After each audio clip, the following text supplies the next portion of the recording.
Et si on partait pour Téhéran, mais sous terre? Pas pour y trouver un secret, non, plutôt pour y découvrir une sorte de sanctuaire. On va explorer ensemble une station de métro qui remet en question à peu près tout ce qu'on croit savoir sur l'espace public et la religion en Iran. C'est vrai, quand on entend Iran dans les médias, une image assez précise vient en tête, n'est-ce pas?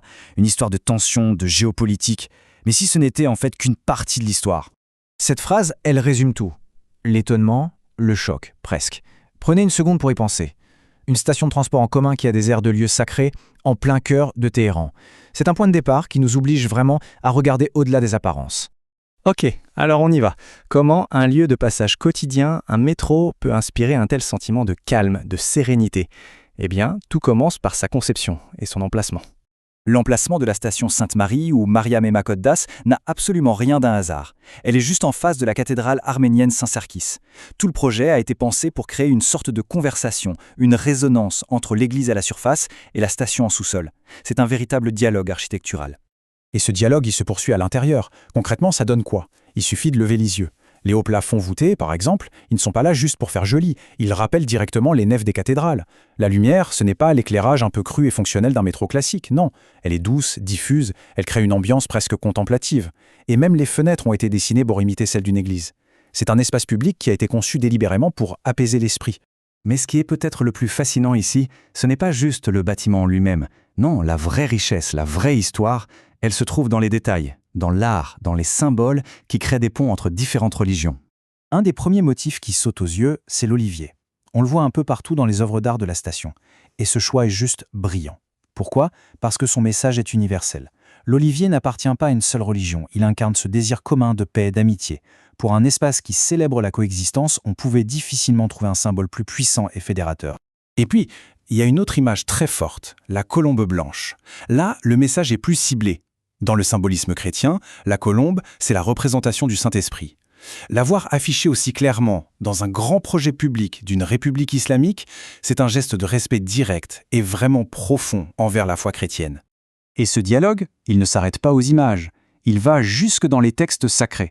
Sur un mur, on trouve un verset du Coran, tiré de la sourate qui porte le nom de Marie, Mariam. Ce verset demande aux musulmans de croire non seulement en Dieu et en Mahomet, mais aussi en tous les prophètes qui les ont précédés. Et il cite nommément Abraham, Isaac et, bien sûr, Jésus. C'est une affirmation publique assez spectaculaire d'un héritage spirituel partagé. D'ailleurs, le nom même de la station, Mariam, ce n'est pas anodin du tout. C'est un prénom extrêmement populaire en Iran. On dit qu'il y a une Mariam dans presque chaque famille. Ça ancre ce lieu directement dans le quotidien et la culture du pays, et ça crée un lien immédiat, presque familier. Toute cette approche, cette volonté d'intégrer des symboles religieux dans un espace public, ça soulève une question super intéressante. Comment est-ce que ça se compare à d'autres manières de voir la relation entre l'État et la religion? Là, on a deux visions du monde qui s'opposent. D'un côté, on a un pays comme la France, avec son principe de laïcité. L'idée, c'est de rendre l'espace public neutre en retirant les signes religieux. De l'autre côté, l'approche à Téhéran, du moins dans cet exemple, c'est l'exact inverse. Il ne s'agit pas d'être neutre en cachant les choses, mais d'être inclusif en les montrant.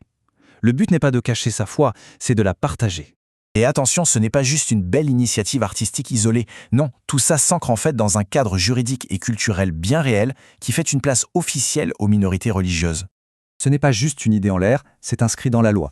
La constitution iranienne reconnaît officiellement des minorités, comme les chrétiens, les juifs ou encore les zoroastriens. Elle leur garantit la liberté de pratiquer leurs propres cérémonies et, point très important, de suivre leurs propres règles pour les affaires personnelles comme le mariage, le divorce ou l'héritage. Et le plus important peut-être, c'est que ça n'a pas été fait pour la communauté chrétienne, mais avec elle. Ces dirigeants étaient là, ils ont participé à l'inauguration de la station. Ça montre un niveau de coopération qui va bien au-delà de la simple tolérance. On parle ici de partenariat actif. Et cette citation d'un habitant de Téhéran, elle touche vraiment au cœur du sujet. Pour les gens qui vivent là-bas, ce n'est pas de la politique. C'est la concrétisation, dans la vie de tous les jours, d'une très longue histoire de coexistence. Une solidarité qu'ils estiment cruciale de préserver. Au final, la station Sainte-Marie est bien plus qu'une jolie station de métro. C'est un défi lancé à nos idées reçues. Elle nous pousse à regarder au-delà des gros titres et à nous poser une question toute simple. Quelles autres histoires de complexité, d'harmonie inattendue nous échappent complètement? Et qu'est-ce qu'on pourrait apprendre si on commençait simplement à les chercher?